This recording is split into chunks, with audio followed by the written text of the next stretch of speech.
අයිබෝවන් මේ වෙලාවේ මම සිටින්නේ තනමලට අත්‍යවශ්‍යතාවයක්ම වූ ආදානාගාරය ඉදිවන ස්ථානයේ අපිට තොරතුරු වාර්තා වී තිබෙනවා මෙම ස්ථානයේ වැඩ කටයුතු අඩපණ වෙන බවට අපි මේ සම්බන්ධව සොයා බලන්න සූදානම්.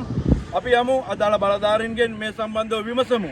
අයිබෝවන් සභාපතිතුමා අපිට තොරතුරු වාර්තා වී තිබෙනවා මේ වෙන විට තනමලට අත්‍යවශ්‍යතාවයක් වූ මේ ආදානාගාරයේ වැඩ කටයුතු අඩපණ වෙන බවට ඒ සම්බන්ධව ඔබට මොකක්ද කියන්න තියෙන්නේ? ආදාහනාගාරයේ වැඩ කටයුතු නිමාවටපත් වෙමි යනවා. මේ ව්‍යාපෘතිය පටන් ගන්න තියෙන්නේ අපිපත් වෙන්න පෙර. විශේෂයෙන්ම තනමල්ල බඩල් කුඹුර සහ සීබලාණ්ඩුව කියන මේ ප්‍රාදේශ සභා තුනටම ආදාහනාගාර තුනක් ලබා දීලා තියෙනවා. අර දෙකේ වැඩ අවසන් කරලා තියෙනවා. මම හිතන්නේ මේ වේදි දෙන ටික කට්ටිය පාවිච්චි කරනවා. මේ ගිවිසුමේ තියෙනවා මෙන්න මෙහෙම එකක්. මේකේ තියෙනවා ව්‍යාපෘති තුනට වෙන් කර ඇති ප්‍රතිපාදන මුදලට වඩා එක් එක් ව්‍යාපෘති වල ඇස්තිමේන්තු වගේ වැඩි බැවින් අමතර දැරීමට සිදුවන මුදල එක් එක් පළාත් පාලන ආයතනයක් වෙතින් සම්පාදනය කර ගැනීම පිණිස කටයුතු කිරීම. මේ තමයි මේ ගිවිසුමේ දින වගන්තිය. මේකට එකඟ වෙලා මේ ව්‍යාපෘතිය පටන් ගන්න තියෙනවා. ඒ කියන්නේ මේකට කෝටි 2.5ක් වැය වෙනවා. ඒ වැය වෙන ව්‍යාපෘති ඊට අමතරව ගාණක් ගියොත් ප්‍රාදේශ සභාවෙන් පළාත් පාලන ආයතනයට දරන්න ඕන. එකඟතාවයේ මත තමයි මේ ව්‍යාපෘතිය පටන් ගන්න තියෙනවා. හැබැයි මේ විදිහට මේක ගැටලුවක් තියෙනවා.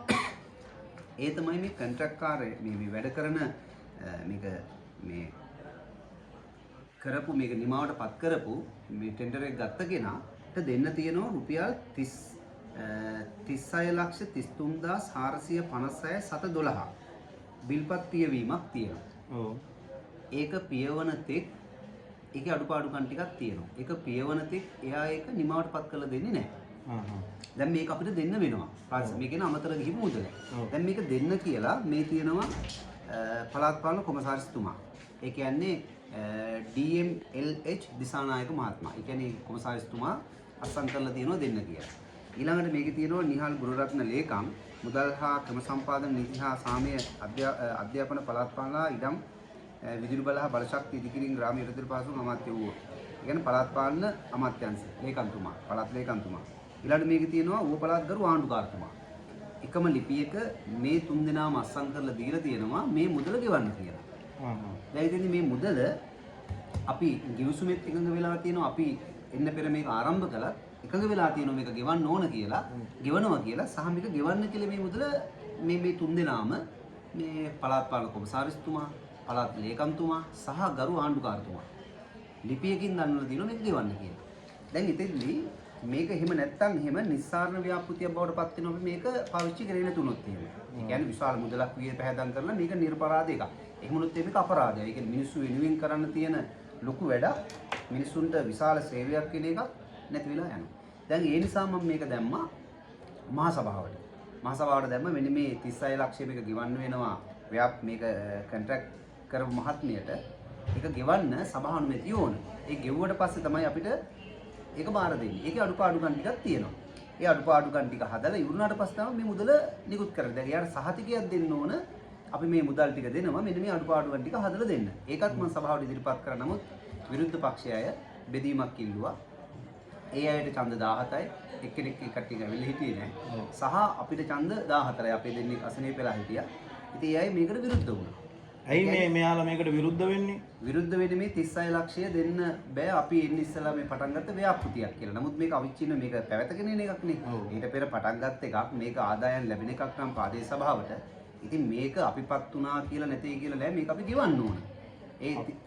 එතකොට අපිට තව කොපමණ වගේ කාලයක් යයිද මේක වැඩ කටයුතු අවසන් කරලා මහා ජනතාවට මේකපත් වෙන්න තව කොපමණ කාලයක් යයිද? මේ 36 ලක්ෂය මේක ගෙවන්න ඕන. දැන් අපි දැන් මේක ගෙවන්න කියලා ආණ්ඩුකාරතුමා, ඒ වගේම පළාත් කොමසාරිස්තුමා, ඒ වගේම පළාත් ලේකම්වරයා මේකට අස්සම් කරලා තියෙනවා. දැන් ඒ නිසා අපි මේ සම්බන්ධයෙන් අපි කොන්ට්‍රැක්ට් කරපු මේ ආයතනයේ මෙතන ගියහලා මේ මහත්ම ගියහලා එයත් එක්ක සාකච්ඡා කරලා අපි තියෙන අඩුපාඩුකම් ටිකක් තියෙනවා. ඒක දොරවල් වහන්න බෑ පොඩි පොඩි අඩුපාඩුකම් ටිකක් තියෙනවා. අපි ඒව එකින් එක චෙක් කරලා පළාත් ටියෝ මහත්තයා ගියහලා එකින් එක චෙක් කරලා මේ ඔක්කොම නිමාවටපත් කරන්න කරාට පස්සේ අපි මේ 36 ලක්ෂය ගෙවනවා. ගෙවලා අපි ඉතාමත්ම කෙටි කාලයක් තුල මේ ආදාහනාගාරය අපි විවෘත කරනවා.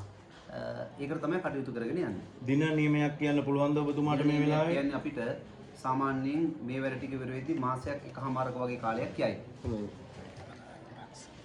එතකොට මේකට විපක්ෂය මේක අඩපණ කරන්න මොකද්ද මේ දරන උත්සාහය කියලා අපිට දැනගන්න පුළුවන්. විපක්ෂය කියන්නේ මේක කරන හැම වැඩකටම එහයි විරුද්ධ වෙනවා. එහයි විරුද්ධ පක්ෂය.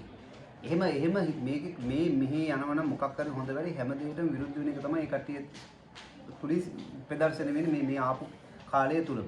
ඒ නිසා මේකට විරුද්ධ වෙන්නේ මේ අය කියනවා විවෘත කරනට විරුද්ධ නැහැයිලු. හැබැයි සල්ලි දෙනවට විරුද්ධයිලු. ඉතින් ඒක කිසි කැළපීමක් නැහැ. සල්ලි දුන්නොත් නේ මේක විවෘත කරන්න පුළුවන්.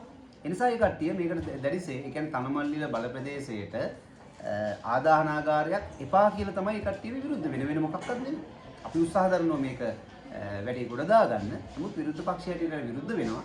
ඉතින් නමුත් මොන විරුද්ධතාවයේ තිබුණත් මේක මාස එකමාරක් ඇතුළත අනිවාර්යයෙන්ම තනමල්ල මිනිස්සු වෙනුවෙන් බල ප්‍රදේශ වෙනුවෙන් මේ ආදාහනාගාර විවෘත කරනවා. හරි බොහොම ස්තුතියි සභාපතිතුමා. හරි අපි මේ වෙලාවේ අපි සොයා බලමු අපේ විපක්ෂයේ අපේ മന്ത്രിවරුන්ගෙන් අපි විමසා බලමු ඇයි මේ වගේ දෙයක් කරන්න අකමැති වෙන්නේ. මේ වගේ දේවල් හොඳ දෙයක් තනමල්ලට අත්‍යවශ්‍යම දෙයක් මේ ආදාහනාගාරය මේක කඩාකප්පල් කරන්න ඇයි මෙයාලා මේ විරුද්ධ වෙන්නේ. අපි සොයා බලමු. අපි යමු.